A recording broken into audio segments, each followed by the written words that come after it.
Bonjour à tous et bonjour à toutes, bienvenue dans cette FAQ. Je tenais à vous remercier parce que vous avez été nombreux et nombreuses non seulement à me poser des questions, mais en plus à me témoigner beaucoup de gratitude. Donc voilà, ça me touche, hein, ne pensez pas que j'en ai rien à faire, chacun de vos messages me touche énormément. Il fait très très chaud, je me suis racheté une petite Martine, donc voilà, pendant la vidéo vous risquez de me voir m'asperger. Survie en ce moment en temps de canicule. Donc vous avez été nombreux et nombreuses, donc je vais essayer de traiter toutes vos questions. Vos questions ont parfois été pointues, donc prenez avec des pincettes ce que je vais dire, parce que pour moi une FAQ, c'est pas comme une vidéo où je fais des recherches, c'est vraiment une discussion entre nous. Voilà, hein, donc je ne suis pas parole d'évangile, prenez-le avec des pincettes. Là, on est en train de discuter en fait. Vous m'avez envoyé des questions, du coup je vais essayer d'y répondre, etc. Avant de commencer, donc j'ai une communauté formidable, voilà, merci à vous. Nicolas Hanen a créé un jeu qui s'appelle Super TSA. Et donc c'est un jeu vidéo qui est créé pour faire comprendre en fait nos difficultés au quotidien. Donc Nicolas m'a contacté voilà, pour que je parle de son jeu. Il a fait en plus une interview que je vous invite à aller voir chez une personne que j'adore qui s'appelle Fabrice. Si vous ne connaissez pas Fabrice, courez voir ses vidéos. C'est sur le TSA aussi et c'est formidable. Je vous mettrai les liens du jeu Super TSA et de l'interview. Premier lien dans la description. Donc voilà, allez le voir, allez jouer à son jeu, donnez-lui des retours parce que c'est vraiment un super projet.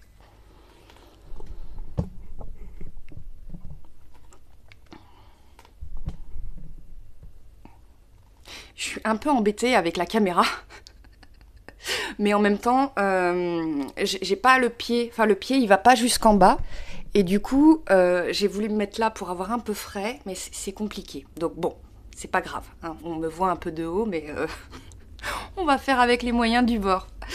Alors, on commence tout de suite avec une première question de NanaDB. Alors, je me permets de synthétiser en fait vos questions parce que vous savez comment on est, hein, en tant qu'autiste. Parfois, on fait des pavés et Dieu sait que j'ai plaisir à lire vos pavés. Mais si je devais les lire pour une vidéo, bah voilà, ce serait très long. Donc, Nana me demande comment j'ai vécu en tant qu'autiste mes règles et comment ma fille a vécu ses règles en tant qu'autiste. Est-ce que j'ai des conseils à donner pour préparer, voilà, les jeunes filles. C'est un sujet vraiment dont on parle peu et qui est important. Alors j'en ai parlé brièvement dans ma vidéo sur être parent d'un enfant autiste. Moi, comment je l'ai vécu alors moi, ce qui m'a le plus handicapée, j'ai envie de vous dire, quand j'ai eu mes règles.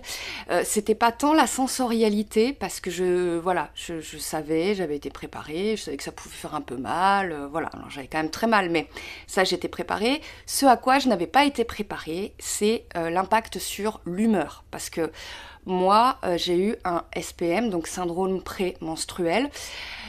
Pour ceux qui connaissent pas, un syndrome prémenstruel, c'est l'équivalent d'un coup de boule dépressif.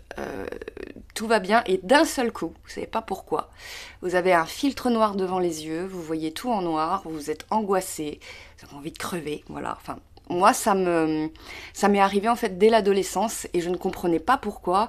Et j'ai quand même assez vite fait le lien entre ah ben tiens, j'ai mes règles et à chaque fois que j'ai mes règles, 2 ou 3 jours avant, j'ai un peu des idées noires. Donc j'ai réussi après à essayer de cheminer avec ça, mais moi en tout cas ça a été la chose qui m'a le plus dérangée.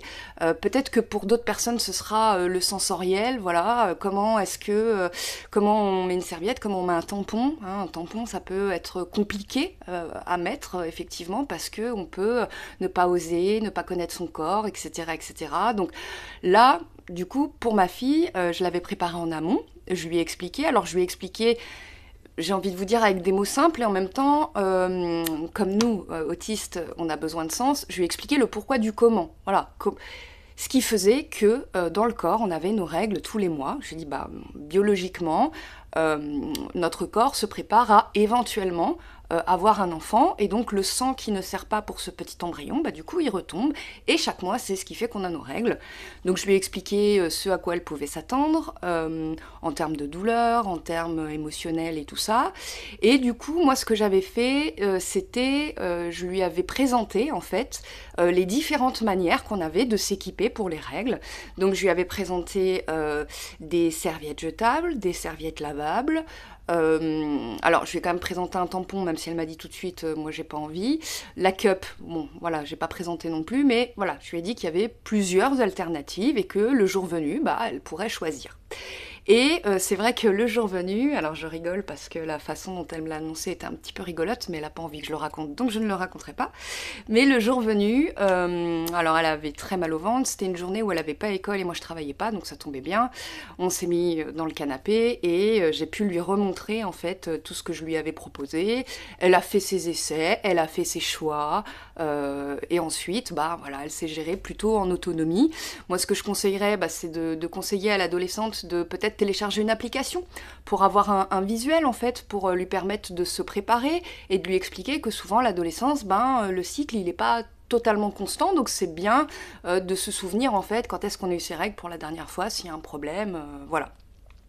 Autre chose aussi, ça peut être compliqué au collège, voilà, d'emmener des serviettes, d'aller changer parce que voilà, les récréations c'est à telle heure et parfois, ben, à l'adolescence on a un flux très massif qui fait que eh ben, il y a des accidents. Dans ces cas-là, essayez de voir si votre fille a toujours un change dans son sac avec des serviettes et si votre enfant est du coup en dispositif Ulysse, peut-être en discuter avec le coordinateur ou la coordinatrice pour veiller à ce qu'il n'y ait pas trop d'accidents parce que bah, c'est toujours des moments où on se sent... voilà, on se sent pas très bien. Donc voilà, c'est la seule... ce sont les seuls conseils que j'aurais à donner. Ah si, un truc pas mal. Je parlais justement de la difficulté de mettre des tampons. Sachez qu'aujourd'hui, il existe, ça n'existait pas de mon époque, phrase de vieux bonjour, il y a aujourd'hui des maillots de bain spéciales règles. C'est-à-dire que aujourd'hui, c'est pas parce qu'on a ces règles qu'on ne peut plus se baigner. Donc il existe des maillots de bain spéciales règles. Et donc moi j'en ai acheté, j'avais acheté sur un site français parce que je voulais quand même voilà, que ce soit de la bonne qualité. Et je peux vous assurer, voilà, elle l'a essayé, ça marche vraiment très très bien. Hein, voilà, il n'y a pas de fuite ou de choses comme ça. Donc voilà, maintenant ma fille est équipée, elle le sait, bon bah ça l'embête, mais voilà, c'est la vie. Donc je sais pas si j'ai répondu à ta question, Nana, ou si tu en avais d'autres, mais n'hésite pas dans les commentaires, voilà, à faire part, toi, de tes propres conseils ou questionnements. Deuxième question de Romy. Romy que je salue du Québec. Alors Romy nous pose la question des réactions tonico-émotionnelles. Alors une réaction tonico-émotionnelle, je réexplique, c'est un petit mouvement du corps qui arrive lorsqu'il y a une émotion. C'est un concept qui a été développé par quelqu'un qui s'appelle Spitz, comme le chien. Normalement, une réaction tonico-émotionnelle, ça arrive surtout chez les enfants et c'est de courte durée. Chez les personnes autistes, ça peut souvent perdurer. Je vous fais un petit exemple de réaction tonico-émotionnelle joyeuse. Par exemple, j'entends « ce soir on mange des crêpes ». Voilà, c'est ça, une réaction tonico-émotionnelle, c'est une petite réaction. Alors ça peut être aussi pour la frustration, hein, ça peut être les... Voilà. Mais par essence, une réaction tonico-émotionnelle, c'est assez court. Et Romy nous demande... Ça y est, j'ai fait des grimaces, j'ai chaud. Et Romy nous demande si... lorsqu'on se sent stressé ou en manque de quelqu'un et qu'on commence à trembler, si ça aussi c'est une réaction tonico-émotionnelle, eh ben non Romy, parce que la réaction tonico-émotionnelle par essence elle est courte. Si tu trembles lorsque tu es stressé ou que tu penses à quelqu'un, là c'est ton système sympathique, donc ton système nerveux qui s'active et du coup c'est complètement autre chose. Ça peut même être une crise. Alors, moi je sais que par exemple quand je fais une crise non épileptique psychogène, ça commence par des tremblements comme ça. Donc bon, elle n'a pas de conseils à te donner, hein. Je pense que si tu suis ma chaîne, tu sais que ça peut arriver. Et les conseils entre guillemets bateaux, bah, de se détendre un maximum. Je ferai d'ailleurs une vidéo là-dessus. Pourquoi est-ce que les conseils bateaux ne marchent pas sur nous? Voilà, j'ai déjà la vidéo en tête, mais il faut juste que je trouve le temps. Donc voilà, ce ne sont pas des réactions tonico-émotionnelles lorsque tu trembles en pensant à quelqu'un ou quand tu es stressé. Ça, c'est plutôt précurseur d'une crise. Donc, parle-en peut-être à ton médecin, vois quelles sont les choses qui peuvent t'apaiser sur le moment, et prends soin de toi, Romy. Alors, une question de Pepperoni à laquelle je n'ai pas la réponse, donc là, j'en appelle à vous, au témoignage. Pepperoni me demande j'aimerais savoir ce que ça fait d'être autiste et borderline à la fois. Alors moi, je ne sais pas parce que je ne le suis pas. Et je ne sais pas, Pepperoni, si tu poses la question parce que tu te poses la question pour toi-même ou si c'est pour un proche. Donc je ne sais pas, mais j'invite les abonnés, voilà, si vous êtes à la fois autiste et borderline, peut-être si vous avez envie de témoigner pour que Pepperoni puisse soit se situer, soit aider un de ses proches qui est dans ce cas-là. Numéro 4, Emma, qui avait commenté, non pas sur la FAQ, mais c'est pas grave. Emma me demande ce que je pense de la série You. Alors, ça n'a peut-être rien à voir avec l'autisme, mais je trouve que c'est un sujet de société, donc j'ai pris la question parce que, voilà, ça m'a beaucoup impacté. Alors, pour ceux qui ne connaissent pas la série You, c'est une série qui passe sur YouTube et dans laquelle le personnage principal est ce qu'on pourrait appeler, alors je sais que le terme est très galvaudé ces derniers temps, mais le personnage est ce qu'on pourrait appeler un pervers narcissique. C'est-à-dire il se fixe sur quelqu'un, il fait une obsession et il essaye de séduire la personne. Moi, cette série, elle m'a fait faire le plus gros shutdown que j'ai jamais fait de ma vie. Vraiment. Je crois que j'ai essayé de regarder du coup parce que j'étais un peu fascinée et je me disais mais où est-ce que la série va en venir? Est-ce qu'au bout d'un moment il y aura quelque chose d'un peu préventif? Enfin est-ce que... Et du coup je me suis forcée à la regarder, j'ai fait un énorme shutdown suivi d'un meltdown parce que le personnage principal me rappelait la personne qui m'avait violée. Voilà, tout simplement. Je voulais parler de cette série parce que j'ai pu constater lorsque j'étais... c'était une époque où j'étais professeure pour les futurs travailleurs sociaux pendant plusieurs années et du coup j'avais des classes, notamment des classes de jeunes filles, puisque il y avait peu de garçons en fait dans ces classes-là, les futures éducatrices de jeunes enfants, auxiliaires puères, etc. Et on avait eu un débat autour de cette série et j'avais entendu des propos qui moi m'avait vraiment gênée parce que les jeunes filles en fait de cette classe avaient énormément d'empathie pour ce personnage et je trouve qu'effectivement dans la série on glamourise un trait de personnalité narcissique qui fait que je trouve ça presque dangereux, parce que du coup, quand on rencontre quelqu'un comme ça en vrai, on peut se dire « Ah, le pauvre », ça éveille un petit peu le syndrome de l'infirmière, ou de l'infirmier, si on a un garçon, mais ça réveille un petit peu ce syndrome de « Ah, je peux le sauver, peut-être qu'il peut me comprendre, et puis je lui pardonne tout, et puis il abuse de moi, mais c'est pas grave ». Enfin, vous voyez, je trouve que vraiment, cette série véhicule une glamourisation de quelque chose que normalement on est en train de combattre, quoi.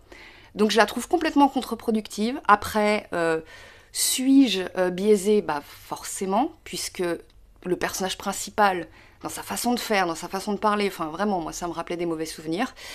Mais en tout cas, voilà, c'est ce que je pense de la série. Peut-être que vous en avez une autre vision, et si c'est ça, tant mieux. Mais je trouve que pour des jeunes personnes, je la trouve dangereuse. Ouais. Nat me demande... peut-on récupérer toutes nos capacités après un burn-out? Alors, Nat, ça va être difficile de répondre à ta question parce que ça dépend en fait de plein de facteurs. Donc quand on fait un burn-out autistique, très souvent on perd effectivement des capacités, que ce soit des capacités cognitives, des capacités à fonctionner, des fonctions exécutives, etc. Le fait de retrouver ses capacités après, ça va dépendre de tout un tas de facteurs, de la sévérité du burn-out autistique, du repos qu'on s'accorde après, de l'âge qu'on a, de ce qu'on a vécu auparavant, et si on a des conditions de santé associées. C'est-à-dire si on a d'autres troubles ou d'autres maladies, ça va être un petit peu plus compliqué.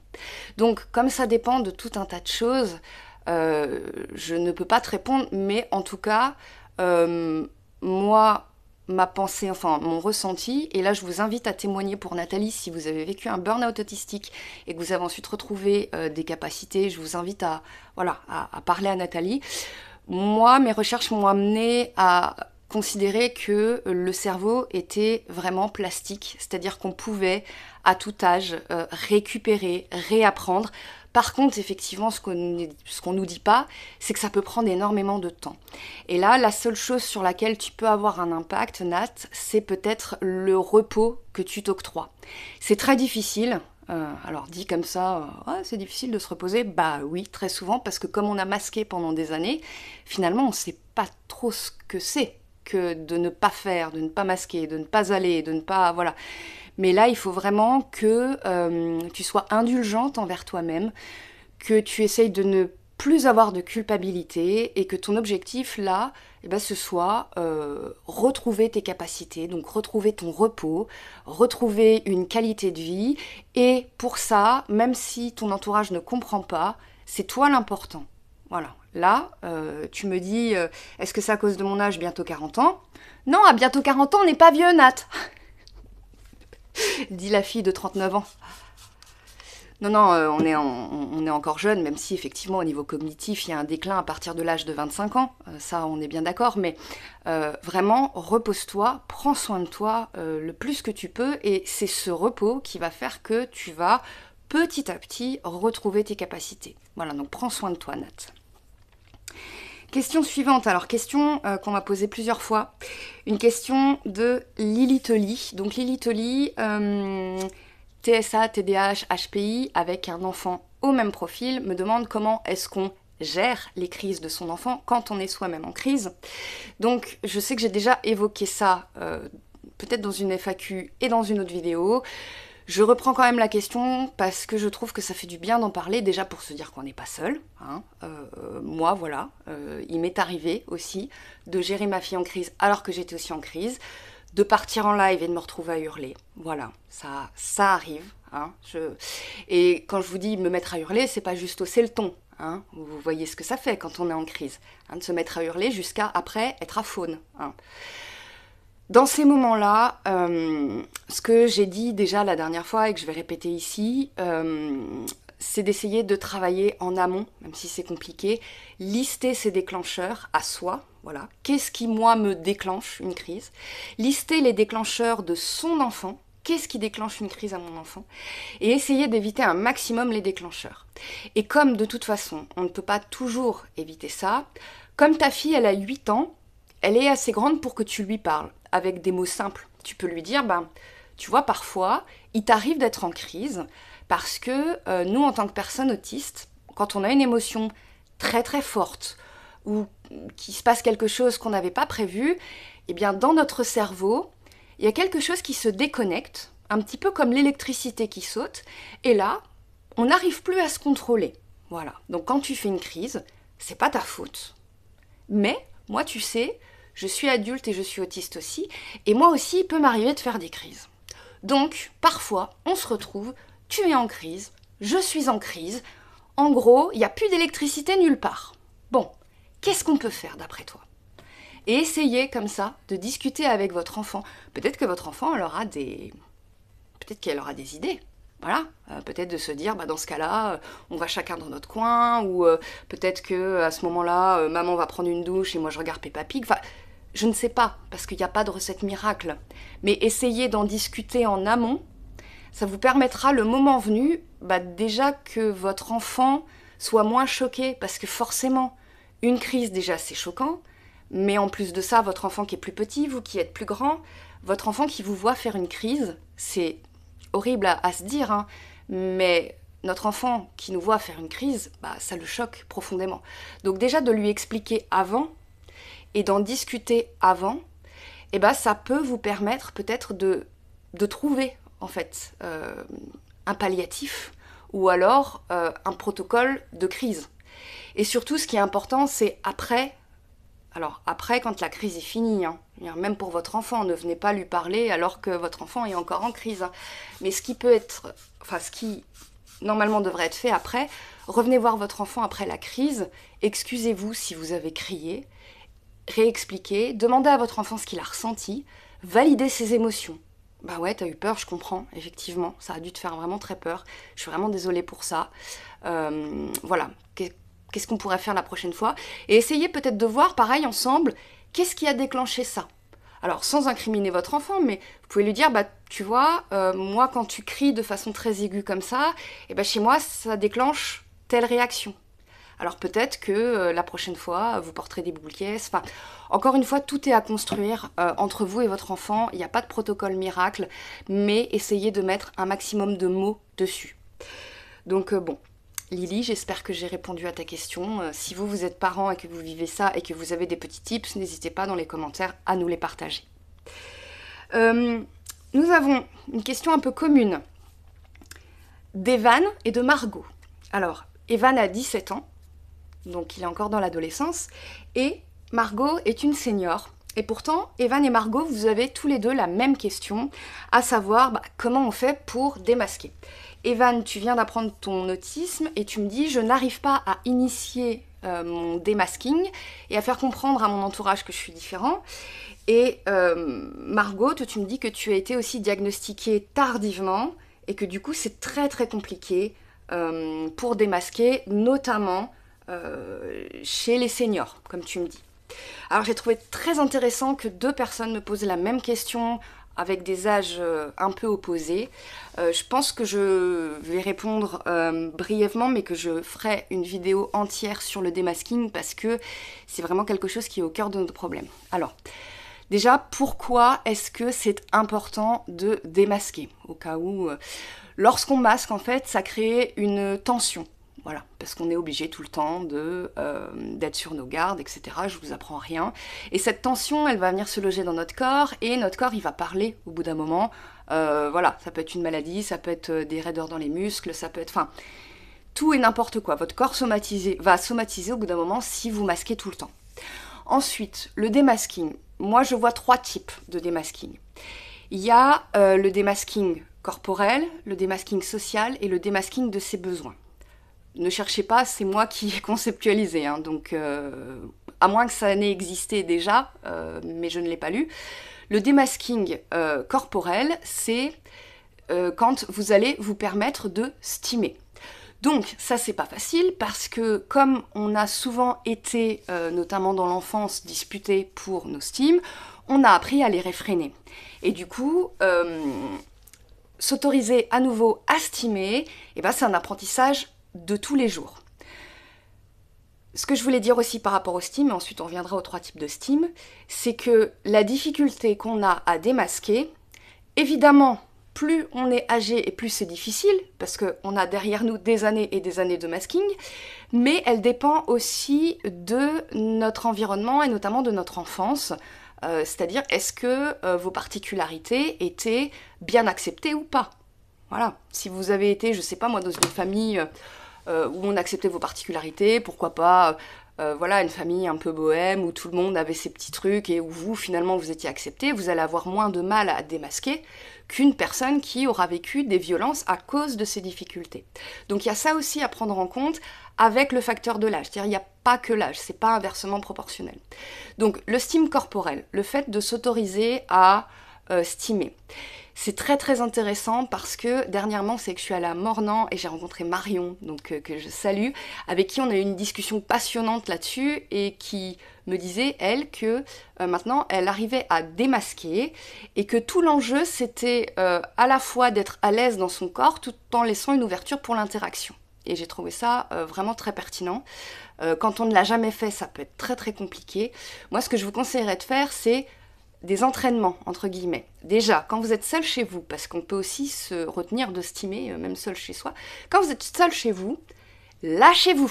Voilà. Moi, maintenant, j'ai des stimes que je n'avais pas avant et qui me font du bien, parce que je n'avais jamais osé. Voilà. Donc chez vous, lâchez-vous. Et petit à petit, lorsque vous sortez, voilà, par exemple, vous êtes à la caisse, vous faites la queue, autorisez-vous déjà à vous balancer, et puis petit à petit, vous allez voir que c'est pas si terrible que ça et qu'on peut démasquer là-dessus. Et le démasquage du stime corporel, c'est un démasquage qui ne fait de mal à personne. Voilà. Contrairement, numéro 2, le stime social, c'est-à-dire le fait d'être très cash, de dire vraiment ce qu'on a à dire. Alors là, il y a plusieurs chapelles, hein, voilà, c'est juste mon point de vue à moi, mais après... vous n'êtes pas du tout obligé d'être d'accord, hein. Je sais que il y a beaucoup de personnes moi, qui me disent bon bah je suis cash et puis on me prend comme je suis. Moi je considère que les mots peuvent blesser. Et pour avoir été beaucoup blessée par des mots, je pars du principe que socialement parlant, on peut apprendre à communiquer de manière un peu plus efficace, tout en se protégeant, attention, de la violence des autres. Je ne suis pas en train de dire qu'il faut être une serpillière, non, non, non. Mais ce que je veux dire par là, c'est que si parfois on commet des bourdes sociales qui nous mettent en difficulté, qui nous font être rejetés, et ben ça, c'est quelque chose qu'on peut travailler. Et en le travaillant, c'est quelque chose qui demande, je pense, beaucoup moins d'efforts cognitifs que de se retenir de stimer.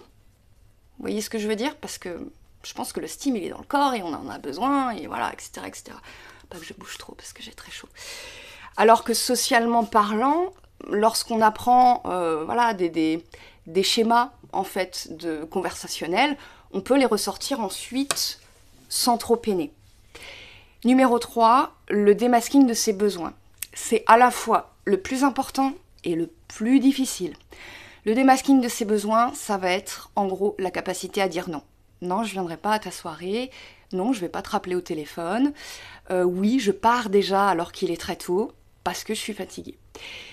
C'est très difficile parce que tant que les personnes autour de vous n'auront pas compris ce qu'était l'autisme, eh ben, vous allez être jugé. Mais ça, de toute façon, il faut s'y préparer parce que c'est, j'ai envie de vous dire, quasi inévitable, sauf si vous êtes vraiment dans un environnement formidable, et là, tant mieux pour vous, mais sinon, vous allez être jugé.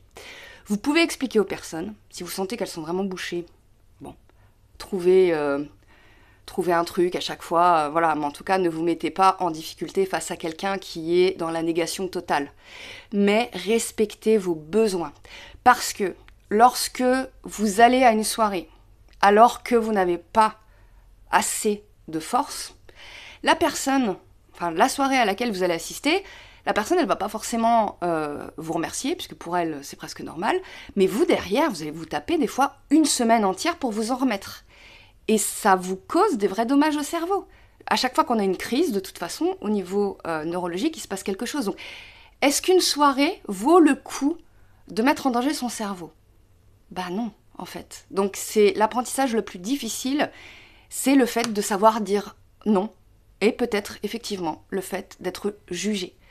Mais vous, Evan, Margot, et vous tous derrière la caméra, vous êtes la personne avec qui vous allez passer le plus de temps dans votre vie. Donc, vous êtes la personne avec qui il faut être le plus bienveillant.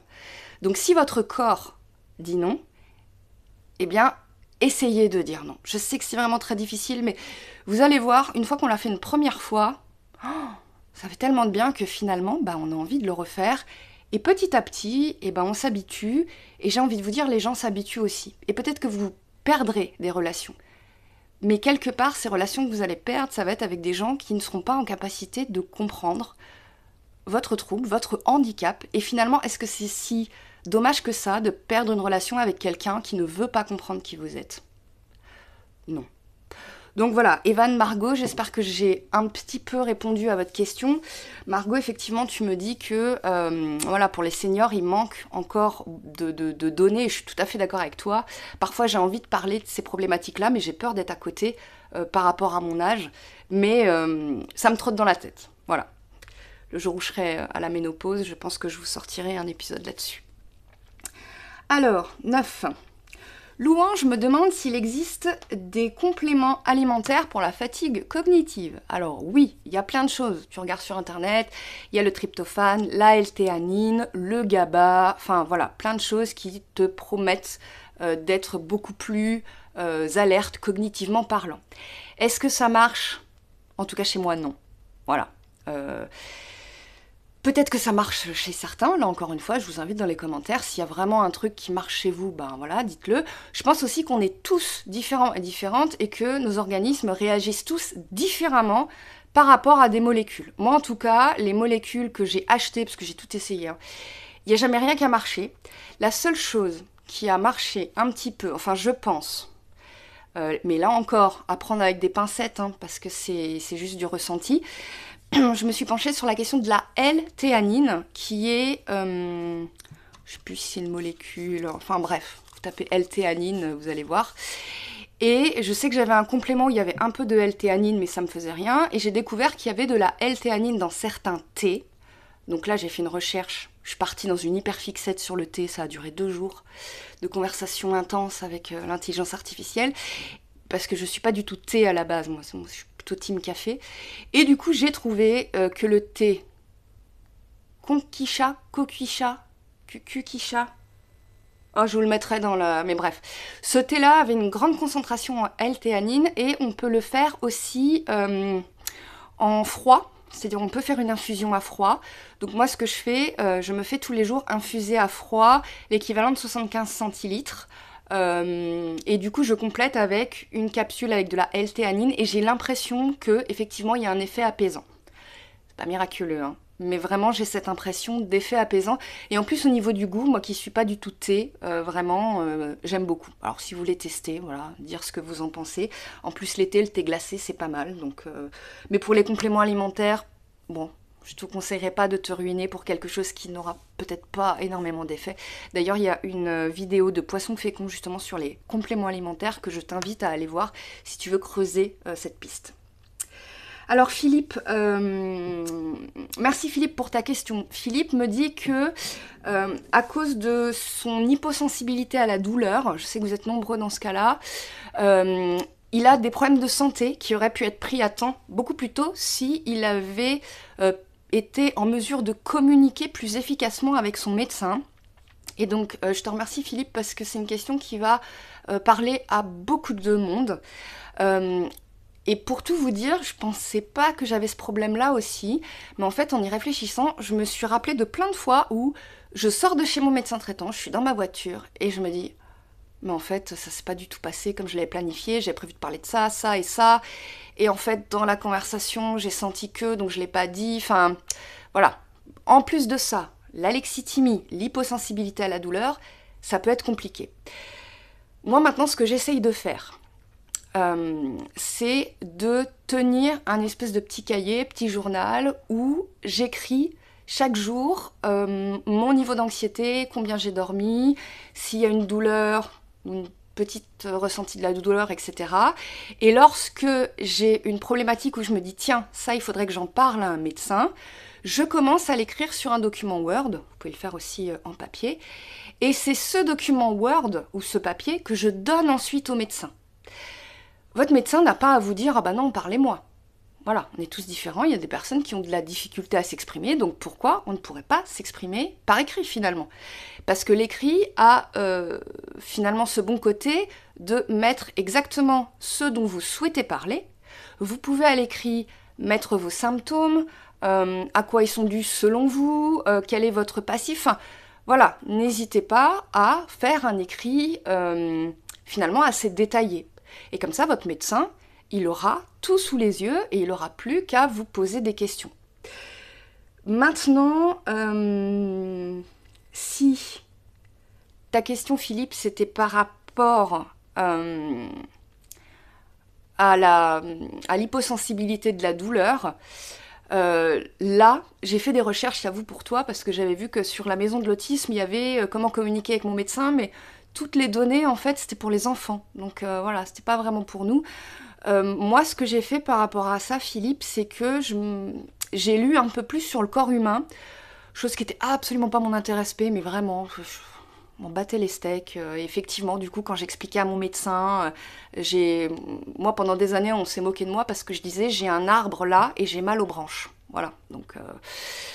Personne ne savait. Aujourd'hui, je sais que c'est les nerfs intercostaux. Ce que je te conseillerais peut-être, c'est de trouver un livre très imagé. Il faut que ce soit vraiment visuel, hein, même si c'est un truc pour enfants, on s'en fout. Mais que finalement, tu puisses réussir à essayer de pouvoir nommer, toi, où est-ce que tu as mal, ou simplement une gêne. Enfin, tu vois, que tu apprennes en fait à écouter ta douleur, même si elle est vraiment en sourdine. Et maintenant que tu as ces problèmes de santé, je pense que comme toute personne autiste, tu es allé te renseigner sur ton problème de santé, et je pense que tu serais même encore plus à même de pointer des choses à ton médecin traitant. Donc, entre le fait de te renseigner sur ton problème de santé, le fait de pouvoir pointer sur un schéma où tu as mal exactement, et le fait de mettre les choses par écrit à ton médecin, bon, je pense que ça peut déjà peut-être améliorer un peu les choses. En tout cas, n'hésite pas à me dire si j'étais à côté de la plaque. Voilà, je me vexerai pas. Prends soin de toi, Philippe. Question suivante de Yuga. Ça donne pas trop chaud en cette période, le pyjama? Comme tu le vois, Yuga, l'été, c'est pas pyjama, c'est chemise de nuit. Tu écris régulation catastrophique de la température, je te rejoins. J'ai fait dernièrement donc un petit sketch sur la régulation thermique. Alors vous avez été nombreux et nombreuses du coup à réagir.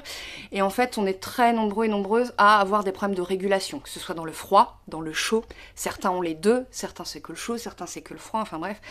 Là, j'en suis à un stade, les amis. C'est très difficile de réguler et j'essaye d'appliquer mes propres tips parce que je vous raconte une anecdote parce qu'on est en été et que je pense que ça peut... Vous avez peut-être déjà entendu ces gens qui vous disent je vais faire ma voix de connasse parce que... Non mais de toute façon en été faut boire chaud, hein, les Touaregs c'est ça qu'ils font, hein. En été faut vraiment boire très chaud. Hein. Et j'en avais tellement marre qu'on me répète ça qu'un jour je me suis dit je vais pas mourir idiote, je vais essayer. Ça me paraissait déjà contre-productif pour moi, hein, mais... Donc j'ai essayé, heureusement j'ai essayé chez moi. Au bout de la moitié de ma tasse de thé chaud, j'ai commencé à avoir des bouffées de chaleur. Mais pas juste la bouffée de chaleur, ah il fait chaud, la bouffée de chaleur, la tête qui tourne, je voyais bleu. J'ai été obligée de prendre une douche froide pendant plusieurs minutes pour m'en remettre. Et là en ce moment il fait chaud, même si c'est plus la canicule, hein, vous voyez on n'est pas, voilà, on n'est plus à des 35-38 degrés. Je continue d'avoir tellement chaud que le midi j'ai beaucoup de mal à m'alimenter parce que dès qu'il y a un truc un peu tiède, enfin, puis en plus de ça, moi, il y a des aliments que je peux pas manger, enfin bref, intestin irritable, vous-même vous savez.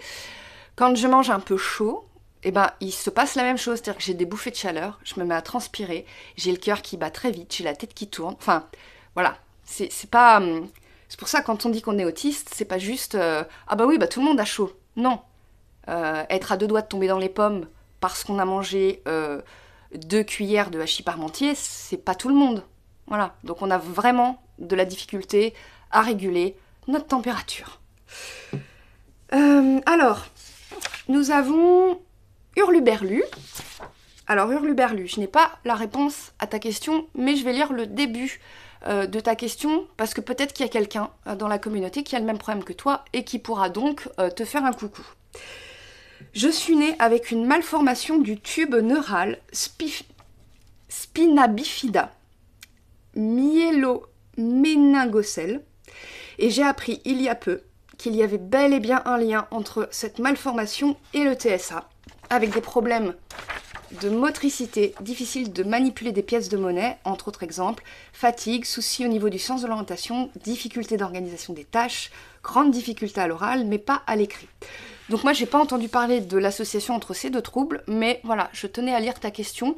Si quelqu'un dans la communauté a la même chose que Hurluberlu, bah, n'hésitez pas à lui écrire un petit commentaire, et puis voilà, peut-être que ça pourra vous aider. Ensuite, Maïna. Alors Maïna, elle nous pose une question, pareil, que beaucoup de gens se posent. Maïna, elle soupçonne un TSA-TDAH chez son fils de 19 ans. Elle le soupçonne depuis qu'il est en 4e, sauf que Maïna, elle est séparée du papa de ce jeune homme qui est dans le déni total. Donc, sa question, c'était comment est-ce qu'on fait pour accompagner son enfant quand il est dans le déni ? Alors là, question à 1000 € pour lequel, encore une fois, il n'y a pas de réponse toute faite, mais je peux peut-être essayer de vous dire ce que moi j'ai vécu, ce que j'ai entendu et la conclusion que j'en fais. Il se trouve que, effectivement, les diagnostics à certains âges, notamment l'adolescence, donc là 19 ans, 19, enfin pour moi 19 ans on est encore dans l'adolescence, hein. Il y a certains âges où le diagnostic peut entraîner vraiment du déni chez l'adolescent. Moi, il se trouve que Loulotte, elle a été diagnostiquée juste avant ses 12 ans. Et donc, on commençait à rentrer. Et elle a été un long moment dans une période de déni où il était impossible de parler d'autisme. Et elle a mis plus de 2 ans avant de dire pour la première fois à sa coordinatrice du lycée de l'année prochaine, je suis autiste. C'est la première fois que je l'entendais dire. J'ai été waouh. Et donc ça lui a mis voilà, beaucoup de temps avant d'accepter le diagnostic. Surtout que la pauvre, elle avait vécu du harcèlement scolaire, on l'avait traitée d'autiste en 6e, donc ça peut être compliqué. Ce qui est encore plus compliqué pour toi, Maïna, c'est que ton fils est majeur et qu'il n'est pas du coup diagnostiqué. Donc pour toi, le déni, il commence déjà avant le diagnostic. En plus de ce que tu nous dis, parent 2 est dans le déni aussi. Donc, si parent 2 est dans le déni et que ton fils est dans le déni, tu pourras dire ce que tu veux, tu ne seras pas entendu. C'est assez violent, et je sais que pour un parent, il n'y a rien de plus violent que de se sentir impuissant face à la détresse de son enfant. D'ailleurs, c'est ce que tu dis dans ton témoignage, c'est que tu sais que ça pourrait l'aider, mais que tu ne peux rien faire. Le seul conseil que j'aurais à te donner, qui m'a été donné par une personne que j'affectionne beaucoup, et qui m'a dit un jour, nos enfants ne prennent pas des leçons sur ce que nous leur disons, mais ils apprennent de nous par ce que l'on fait. C'est-à-dire, ça n'est pas de dire, c'est de faire. Alors toi, tu vas me dire, faire quoi? Et là, pour le coup, tu me dis que tu lui as parlé de tes difficultés. Alors peut-être que tu lui as parlé de tes difficultés en disant, tu devrais, ou peut-être toi aussi, ou voilà. Peut-être dans ces cas-là, lorsque tu lui en parler seulement pour toi. Peut-être de temps en temps, dire, et là vraiment sur des petites touches, hein, de temps en temps, lui en parler, voilà, sur ce que ça t'a permis de développer chez toi de bénéfique. Et si ton fils se braque en disant non, mais le rassurer en disant ah, mais je sais que voilà, toi t'es pas du tout, et je respecte complètement, je ne te forcerai jamais. Voilà. Parce que si tu forces, il va se passer l'effet inverse en fait. Surtout que dans les TSA, il existe ce qu'on appelle les PDA, Pathological Demand Avoidance, ce qui fait que lorsqu'on nous demande quelque chose, je ferai une vidéo sur la PDA. Quand on nous demande quelque chose, ça nous braque encore plus. Donc là, rassure-le sur le fait que tu vas plus l'embêter avec ça. Et quand tu lui en parles, voilà, tu lui en parles vraiment pour toi. Ça va permettre à ton fils, déjà, qu'il se sente respecté, en fait, dans sa demande. Voilà, ok, maman, elle entend que, voilà, j'ai pas envie, j'ai pas... Mais quelque part, ça a planté la graine de... ma mère a eu ses difficultés, maintenant ça va mieux... Et il le sait quelque part, c'est dans son ordinateur interne. Et peut-être que plus tard, en voyant des vidéos, en rencontrant des personnes, enfin, peut-être que plus tard, eh bien, c'est quelque chose vers lequel il ira. Et là, à ce moment-là, tu pourras être une personne ressource pour lui. Concernant son papa, c'est sans doute ce que tu fais déjà, mais là, c'est un petit peu... j'ai envie de dire, ça fait partie de mon métier. Donc là, je suis obligée de le dire par des formations professionnelles. Ne t'attaque pas aux propos de parents d'eux. Hein. Tous les parents séparés, ne vous attaquez pas aux propos de parents d'eux, parce qu'encore une fois, ça braque l'enfant. Voilà. Dans ces cas-là, vous pouvez simplement dire, on n'a pas tout à fait le même point de vue, mais je comprends qu'ils puissent penser ça. Je sais, c'est compliqué, mais c'est important pour l'enfant de sentir que ses parents ne sont pas dans une guéguerre, parce que lui, il est entre les deux, il est écartelé. Donc plus tu feras preuve d'ouverture d'esprit, et plus tu pourras aider ton enfant. Et de toute façon, dis-toi que peu importe ce qui va arriver, toi, t'es là pour ton fils, tu vois. Et si ton fils doit, entre guillemets, passer par une phase de burn-out, peut-être que c'est ce qui va lui faire finalement prendre conscience des choses. C'est compliqué, hein, quand on est parent d'enfants qui deviennent grands, ça commence à m'arriver, on est obligé de les laisser faire parfois leurs propres erreurs. Alors bien sûr, pas tout petit, on va pas laisser un enfant de 2 ans traverser l'autoroute, voilà. Mais quand ils commencent à avoir un âge où ils peuvent prendre des décisions par eux-mêmes et où on part du principe que ça n'est pas une décision dangereuse pour eux, je pense qu'il est bon aussi que les enfants, enfin les ados, les jeunes adultes puissent expérimenter des choses. Et là, c'est ce qu'il est en train de faire. Donc tout mon courage à toi, Maïna, et pour toutes les personnes qui vivent ça. Et n'hésite pas à venir nous donner des nouvelles pour nous dire comment la situation a évolué. Suivante. Désolée, je fais pas de cut parce que c'est les vacances. Et du coup, j'aurai pas le temps. J'en étais où? Ah, Maïna. Alors, 7 bis. Ah oui. Ah oui, donc encore une fois, donc 2 personnes qui ont une question un peu similaire. Il s'agit de RCP88 et la Tia. J'espère que je prononce bien. Donc RCP88 me dit « Et si en fait, ce que je prends pour des signes de TSA n'était que du mimétisme, à force de lire et de lire là-dessus ?» Alors RCP, tu n'es vraiment pas le seul ou la seule, je sais pas, à vivre ça. Hein.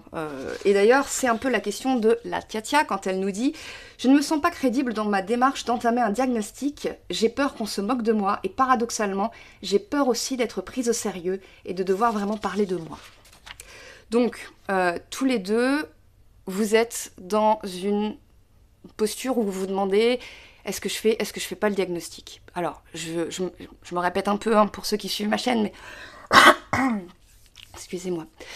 Ce que je dis tout le temps, c'est que le diagnostic, c'est une libération parce que RCP, tu me demandes qui suis-je? Bah déjà, t'es toi-même, hein, voilà. Quel est le trouble que tu as? Bah ça, c'est en allant faire le diagnostic que tu vas le savoir. Et si tu t'es trompé, bah c'est pas grave du tout. Imagine, mets-toi dans la peau de quelqu'un qui sent qu'il voit un peu moins bien et qui va dire à ses collègues, bah, je vais aller voir l'ophtalmo parce que je pense que je suis myope. Bon, cette personne va voir l'ophtalmo. Et il se trouve que finalement, la personne n'est pas myope, mais astigmate. Est-ce que, en revenant au travail, en disant, bah finalement je suis astigmate, j'ai besoin de lunettes, est-ce qu'il va y avoir des moqueries? Ben non. Voilà, la personne, elle a senti qu'elle avait un problème de vue, et comme elle n'est pas spécialiste, elle a pensé que c'était la myopie, mais finalement c'est l'astigmatisme. Quel est le problème? Bon, là bien sûr, comme c'est l'autisme, on ressent de la honte, on ressent du jugement. Pourquoi? Parce que le terme autiste, il est hyper connoté dans notre société. Si c'était juste l'intestin irritable, enfin quelque chose de un peu plus basique, entre guillemets, on n'aurait pas peur de se dire bah, je vais voir mon médecin parce que je pense que mes troubles intestinaux sont dus à ça. Voilà, il n'y aurait pas de... Mais là, on se dit, oh, mon Dieu, j'ai cette hypothèse de l'autisme, on va se moquer de moi, on va... Non, en soi, quand vous allez faire des démarches, ce que vous devez avoir en tête, c'est j'ai des difficultés dans ma vie, au quotidien. J'ai une souffrance, et j'ai envie d'aller mieux. Voilà. Donc pour ça, étant donné que je ne sais pas vers qui me tourner, et que de tout ce que j'ai lu, bah, c'est l'autisme qui me parle un peu plus, je vais aller voir un spécialiste de l'autisme. Et si toutefois, c'est plutôt un TDAH avec un trouble anxieux généralisé, bah au moins je le saurai. Parce que du coup, il y a des choses à faire, il y a des choses à mettre en place après. Donc, si je me suis trompée, mais qu'est-ce que ça fait? Qu'est-ce que ça fait? Il y a quelque chose, s'il y a souffrance, c'est qu'il y a quelque chose. Donc, allez-y. Alors, allez-y. La tia, tu me dis, j'ai un peu peur. Bien sûr, il faut se sentir, hein, c'est comme un saut dans le vide. Il ne faut pas que quelqu'un nous pousse, il faut vraiment que ce soit une démarche personnelle quand on se sent prêt.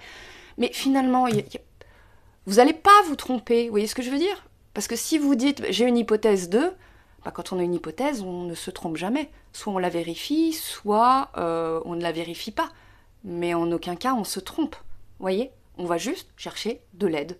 Et puis sur une autre chose, bah, voilà, c'est pas grave. La vie continue, et puis vous pouvez toujours continuer d'être ici, d'échanger, parce qu'il y a des points communs entre certains troubles, et bah, avec ces points communs, du coup, on se retrouve, on discute, mais au moins vous saurez. Voilà, vous aurez plus ce syndrome de l'imposteur. Donc prenez soin de vous, et puis bah, pareil, venez nous tenir au courant si vous avez entamé des démarches. Donc je peux tourner ma page. Maïna, c'est bon, la tia aussi. Ah, question. Pareil, question à 1000 $ de Fiu.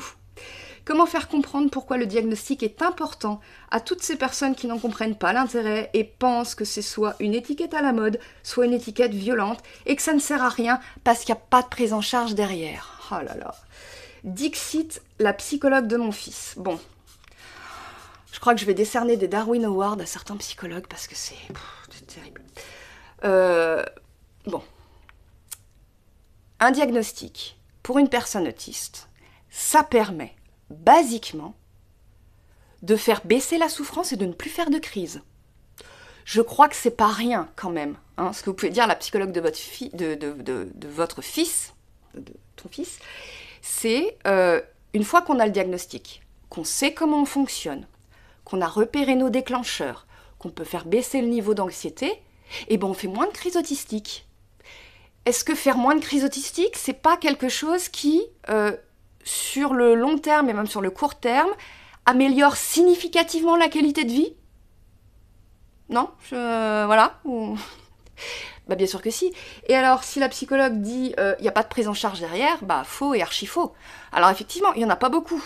Il y a très peu de gens qui sont spécialisés dans l'autisme aujourd'hui, dans les professionnels de santé. Par contre, il y a des choses qui sont faites. Moi, je vous parle souvent de Florence Desmours-en-Nef. J'ai interviewé d'ailleurs sur Instagram à la rentrée. Elle a mis en place une plateforme avec des vidéos spécifiques pour travailler certaines choses. Il y a tout un tas de contenus, voilà, comme le mien, comme les autres chaînes, le fait de pouvoir discuter dans des communautés. Enfin, il y a tout un tas de choses à mettre en place. Mais encore faut-il savoir qu'on est autiste.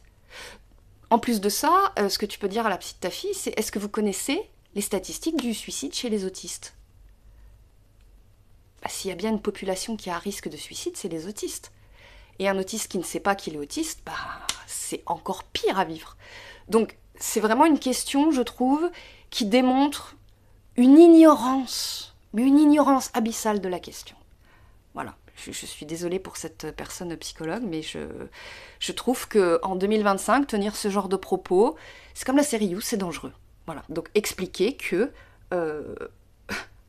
le diagnostic, bah si, il permet d'être mieux.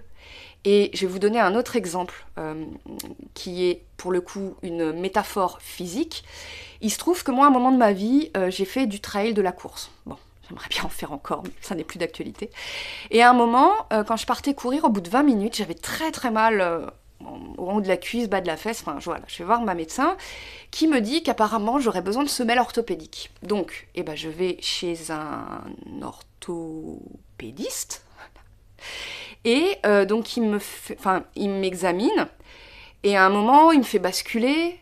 Et en fait je crois qu'il me fait basculer et c'est moi qui ai basculé. Et il me dit qu'effectivement il y a une déformation, je sais pas quoi, enfin voilà.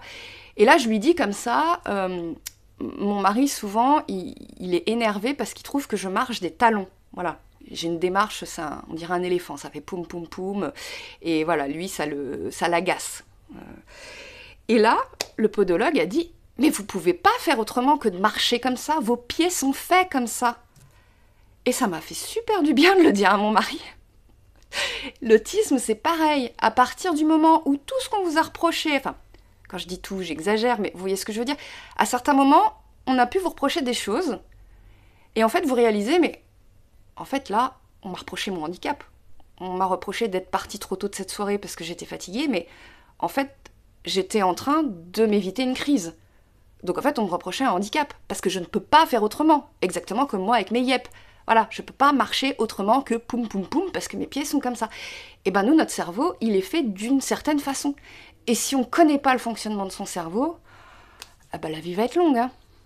Voilà, donc Fiu, j'espère que tu trouveras d'autres psychologues qui sauront t'écouter, toi et ton fils. Courage. Didier, alors, il n'y a plus que 3 questions. Voilà, je vous dis, on est presque à la fin. Didier me demande si j'ai fait le voyage en Italie. Donc, j'avais parlé dans une vidéo. L'agence de voyage a-t-elle prévu des aménagements? Alors, moi, je ne fais pas avec des agences de voyage. Je ne sais même pas quels sont les tarifs, d'ailleurs, si c'est plus ou moins... voilà. Comme j'aime bien ma petite famille, du coup, avec mon mari et ma fille, on aime bien quand même la liberté, parce que je trouve qu'avec une agence de voyage, bon, il faut se caler sur le rythme de ceux qui visitent. Nous, on part toujours en Airbnb, et ça nous permet aussi de partir sur des courtes durées, déjà financièrement parlant. Voilà, on peut pas partir 8 jours ou 15 jours, enfin voilà, peut-être un jour, hein, mais on préfère partir 4 jours, mais 4 jours pleins où on peut faire des choses plutôt que 8 où on se restreint. Donc on part en Airbnb et les aménagements que je mets en place moi pour quand même essayer de vivre des vacances voilà, les meilleures possibles, et ben c'est tout simplement essayer déjà de préparer un maximum le voyage, voilà. Où est-ce qu'on va, à quelle heure on arrive. Par exemple, le Airbnb, pour moi, il fallait qu'il y ait la climatisation, parce que dans les moments où je vais être au repos entre 2 visites, il faut absolument que je puisse me réguler, parce que sinon, voilà. Et on a pris un Airbnb aussi dans un endroit où on pouvait faire les choses à pied. Voilà. Donc, tout simplement, encore une fois, se poser la question de qu'est-ce qui est le plus confortable pour moi et comment je peux passer des vacances qui ne soient pas un gouffre énergétique. Voilà, donc j'espère avoir répondu à ta question, Didier. Merci de ton soutien et de ta question. Alors ensuite, Elsen me demande 2 choses qui n'ont rien à voir, mais c'est pas grave. Est-ce que j'ai pu obtenir la hache? Oui, alors... Je vous le dis tout de suite, je ne répondrai pas à des questions sur la hache parce que déjà j'ai galéré et je ne me souviens plus. Comment dire? J'ai plus en tête, je crois que j'ai mis plus de 18 mois à l'obtenir, hein, mais je ne pourrais pas donner de conseils dessus parce que l'administratif et moi, ça fait vraiment 15. Mais en tout cas, je sais que j'ai été obligée de faire un rapport, c'est-à-dire que j'ai demandé un recours parce que la première fois, ça a été refusé. Donc aujourd'hui, effectivement, j'ai la hache et je continue de travailler à 37%. Voilà, et ça me permet d'avoir à peu près le salaire que j'aurais si j'étais éducatrice à temps plein, milieu d'échelon. Pas fin d'échelon, hein, faut pas... Mais bon, voilà, je suis très contente de ça. Comment ton mari a réagi en apprenant ton diagnostic? Eh bah écoute, je vais pas vous cacher que ça a été compliqué. Parce que déjà il y avait eu le diagnostic de notre fille et mon mari c'est quelqu'un qui prend du temps en fait pour encaisser les choses. Donc le fait qu'il y ait le mien juste derrière, ça a été compliqué pour lui parce que comme on est ensemble depuis donc maintenant 15 ans, donc au moment de mon diagnostic 14 ans, enfin voilà, il m'a vu changer, il m'a vu démasquer. Et du coup pour lui c'était insécurisant de m'avoir connue d'une façon et de me voir d'une autre façon. Et donc on a dû vraiment beaucoup travailler là-dessus. Et moi faire de la pédagogie, et lui du coup se renseigner, parce qu'au départ ça a été très compliqué. Et c'est en ça où j'ai trouvé que le film Différentes était assez pertinent. C'est parce que je trouve que la réaction de Fred, finalement, elle est assez parlante des réactions que tout un chacun peut avoir quand une personne qu'on connaît intimement depuis des années nous dit bah en fait je suis autiste, parce qu'on sait tellement pas ce que c'est que l'autisme que du coup bah on est obligé d'apprendre finalement ce que c'est, d'apprendre comment ça se manifeste chez le conjoint et de faire avec. Alors aujourd'hui ça va vraiment beaucoup mieux, on a mis en place des choses et voilà, c'est mon aidant quoi, voilà, c'est lui qui me nourrit, c'est lui qui... Et heureusement qu'il est là, d'ailleurs. Bon, il y a encore 2-3 choses où... voilà, 2-3 incompréhensions. Mais je sais que ça se travaille sur le long terme. Donc, n'hésitez pas, si vous êtes en couple et que c'est difficile à comprendre pour le conjoint, peut-être proposer un rendez-vous avec la personne qui vous a diagnostiqué pour que cette personne-là, elle explique aussi à votre partenaire. Parce que je pense que chez des partenaires qui ont une nature anxieuse, ça peut réveiller des choses chez le partenaire qui n'ont rien à voir avec vous et votre autisme, mais ça peut réveiller des choses qui sont autres, voyez. Et après, du coup, il y a des malentendus et c'est quand même dommage quand il y a de l'amour, quoi. Ensuite, dernière question de Yuga. Est-ce qu'il existe un lien entre le TSA et la prosopagnosie? Oui. Alors, la prosopagnosie, qu'est-ce que c'est? Eh bien, en fait, c'est la difficulté à reconnaître les visages. Alors, il y a différents levels, différents niveaux de prosopagnosie. Chez les personnes qui ont une prosopagnosie très sévère, généralement là c'est vraiment au niveau, il peut y avoir des choses au niveau neurologique qui manquent. Les personnes qui ont une prosopagnosie très sévère, elles ne reconnaissent même pas leur entourage. Mais il y a beaucoup de personnes, et notamment chez les TSA, qui font de la prosopagnosie, on va dire, médium. Alors toi, Yuga, tu nous dis que tu as beaucoup de mal, par exemple, à décrire une personne quand elle n'est pas là. Et moi, c'est pareil. Et je le dis d'ailleurs, quand je rencontre parfois des gens pour la première fois, je les préviens que si je les croise dans un autre environnement, je ne les reconnaîtrai pas. Voilà, faut pas qu'elles se vexent, parce que ça m'est arrivé dans ma vie professionnelle. Le mieux que j'ai fait, voilà, je vous raconte, mais je l'ai peut-être déjà dit, mais enfin bref. Le mieux que j'ai fait, c'était à l'époque en crèche. Donc déjà que ça se passait pas de manière super avec les collègues. Je travaillais avec la même collègue depuis le matin 7h, et elle avait les cheveux attachés. Et donc elle va après, voilà, au couchage des petits, elle se détache les cheveux, elle ressort. Et là, je l'ai saluée comme si elle venait d'arriver. Mais vraiment, ah salut, ça va, t'as passé une bonne soirée? Moi, je me disais, ah, c'est bien, je fais du small talk. Et en fait, elle m'a répondu, mais on bosse ensemble depuis 7h du matin, là. Donc, elle l'a très très mal pris. J'ai eu du mal à lui dire, mais tu t'es détaché les cheveux aussi. Et alors, je ne pourrais pas te dire exactement, Yuga, ce qui fait que quoi, mais effectivement, comme on a de la difficulté avec le paraverbal, on a aussi de la difficulté à voir parfois les détails d'un physique de quelqu'un. Par exemple, moi, mon mari, quand il se taille la barbe, je vais toujours mettre 3 jours, je sais que c'est à peu près ce qu'il me faut, je vais toujours mettre 3 jours avant de lui faire la réflexion. Et je lui dis, ah, mais c'est joli ce que t'as fait avec ta barbe. Il me répond toujours, bah ça fait 3 jours. Aujourd'hui, maintenant, il me le dit tout de suite. Voilà, comme ça, je le vois. Mais c'est vrai que sinon, il me faut du temps. Et d'ailleurs, même à chaque fois que j'ai voulu faire du small talk avec des collègues en disant, ah, ta nouvelle coupe de cheveux, elle est jolie. À chaque fois, on me disait, mais ça fait 3 semaines, parce que je mets plus de temps et je ne reconnais pas les gens. Voilà, donc ça fait partie des choses. Parfois, quand je vois quelqu'un et que je me dis « Oh mon Dieu, je connais cette personne, mais d'où, mais quand, mais quoi ?» Oui, la prosopagnosie a à voir avec le TSA. 59 minutes 20, je crois que j'ai réussi à faire dans le timing d'1 heure. J'espère que c'était pas trop décousu et j'espère que vous allez bien, que ça vous aura intéressé, malgré le fait que ça parte un petit peu dans tous les sens. La prochaine vidéo qui arrive, je peux pas vous dire quand est-ce que c'est parce que là je suis en vacances, mais en tout cas je suis sur plusieurs projets et vraiment j'ai encore plein d'idées, donc je vous promets une rentrée intéressante, même si peut-être avec un peu moins au niveau des semaines, parce que j'essaye de décélérer aussi un petit peu, ça fait du bien, mais en tout cas voilà, je suis plus que jamais dans mes recherches et plus que jamais aussi avec l'envie de vous rencontrer, donc je commence à démarcher des médiathèques, des ludothèques, certains lieux dans différentes villes. Je vous tiendrai bien entendu au courant. Allez, c'est le temps que ça se termine. Restez au frais et je vous dis à bientôt. Salut!